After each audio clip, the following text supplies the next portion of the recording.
Hi, my name is Jill White-Huffman. I'm a licensed professional counselor as well as a marriage family therapist, and I'm located here in Greensboro, North Carolina. What I'd like to do is invite you to visit my Facebook page. I tend to have lots of great topics. Hopefully there's something that would be of interest to you, or maybe you could share or pass on to a family member or friend that you see that could benefit from some of these topics. So do run over and look at some of my Facebook topics as I once you listen to this segment, because what I'm going to talk to you a little bit about today is anger.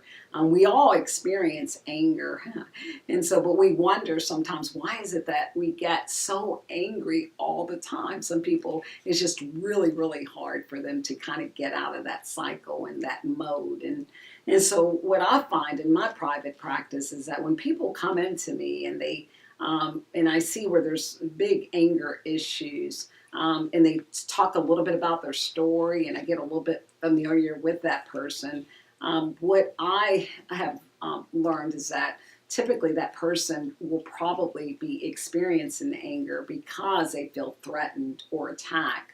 They may become frustrated or powerless over a situation. And sometimes it's because you may feel, or I will discover with this individual, that they're feeling like they've been treated unfairly. It could be from childhood or their upbringing, some of the passed down kind of modeling behaviors that they've learned, and then sometimes past experiences. So it could be from a hurtful or harmful relationship. So whether that's a dating relationship, a friend relationship, but maybe you've gotten really hurt, and so that's caused you to kind of be on the defense and be angry. And then sometimes it's your current situation. So maybe something on the job that you feel like you have no control over, something in your relationship, something in your family dynamics that may be causing this anger to arouse in you.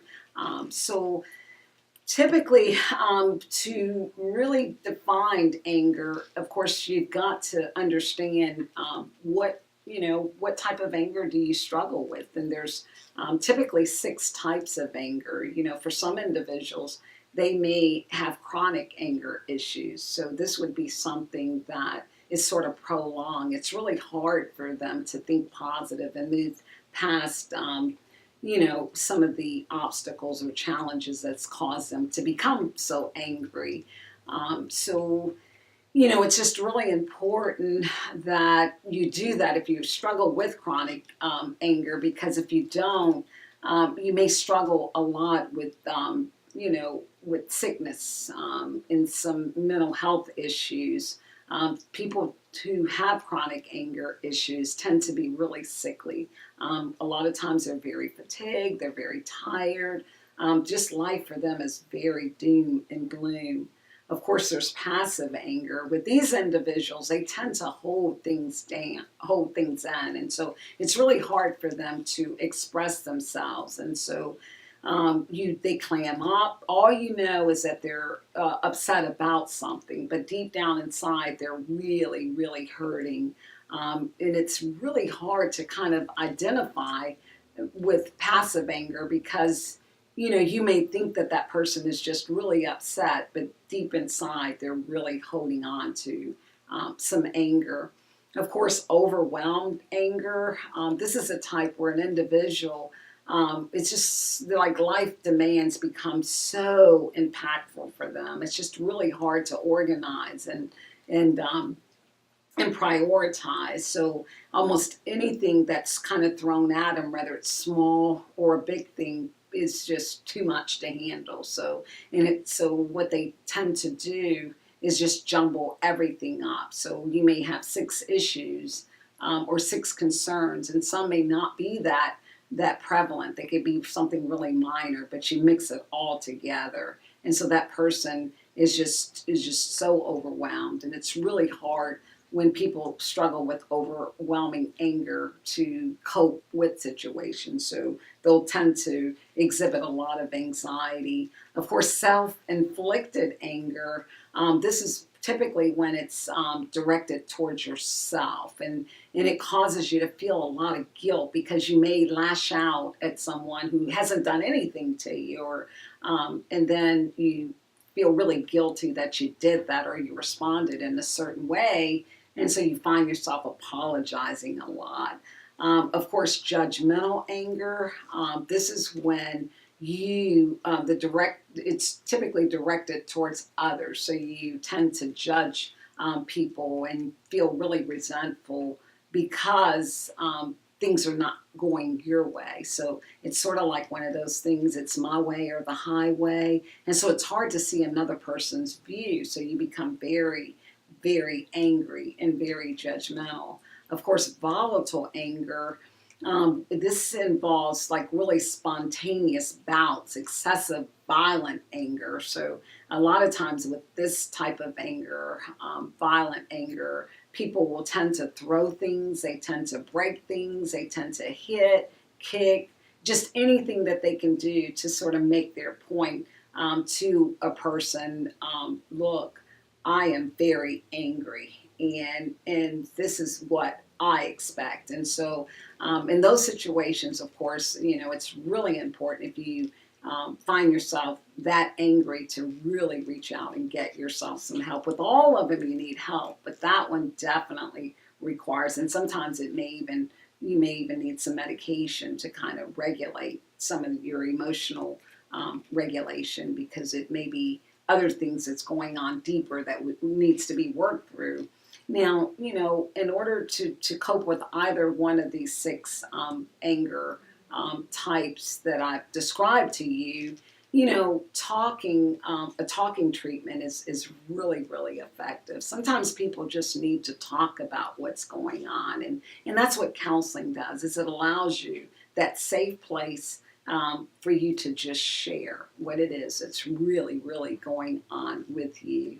And to be able to open up and talk not only about the problems that you're having, but your feelings. So you get to express your feelings about those problems in those situations.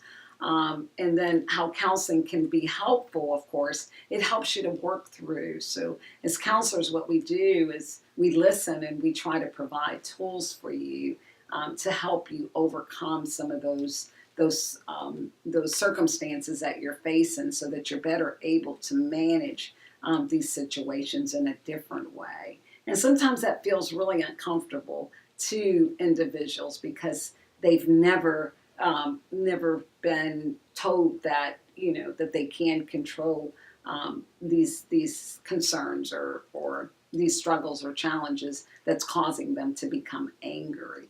And so sometimes, again, just talking to someone that's not kind of in the mix, so if it's your family members, your friends, or other things that are causing that anger, having someone outside, maybe a professional, to help you, maybe what you might be needing to help you overcome your anger. So I hope that this has been really helpful to you. I know we all get upset and we all have those times where we become angry. It's just, what do we do to help ourselves kind of de-escalate? So we don't always want to be at a 10 on a scale of 0 to 10, meaning no anger at 0, 10, highly angry. But what do we do to help us cope with that? Again, this is how counseling can be helpful. So I hope it's been helpful. Pass it on to a friend, a family member who you might feel like struggle with anger. My name is Jill White-Huffman.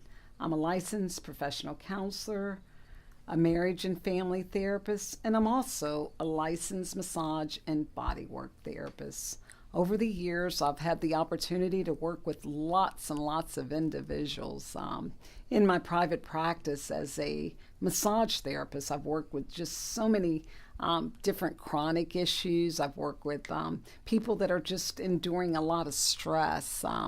I tend to use a lot of different modalities. People will ask, Jill, what do you most specialize in?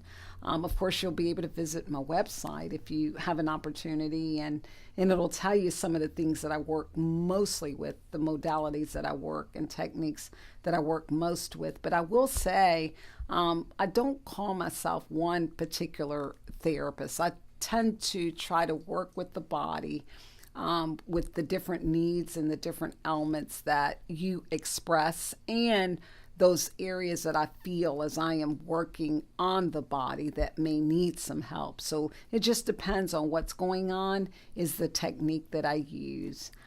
As a licensed professional counselor, of course, you'll see that about 98% of the population that I work with are couples, but that does not negate that I do not work, that I will not work with individuals, because I do work with individuals.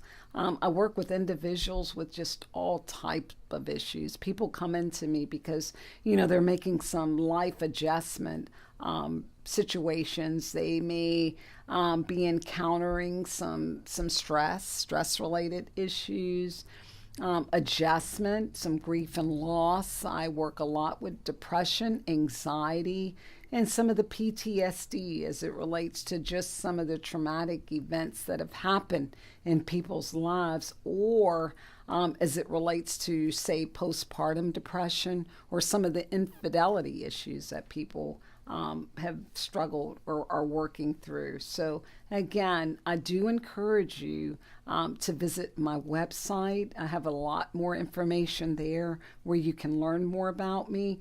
And also go over to my Facebook page. There's so many different topics that I write about, and hopefully there's some tips that I can share with you, some things that may be helpful to you with different issues. So as it relates to something physical, as it relates to something emotional, or it could be mental, emotional, or physical. So again, rush over, look at my Facebook page, and I hope you'll enjoy reading some of the topics. Now, I hope that the segment that I'm sharing today has certainly been helpful to you. If you've got any questions, do feel free to call me. The number, it's 336-855-1860. 336-855-1860. Thank you.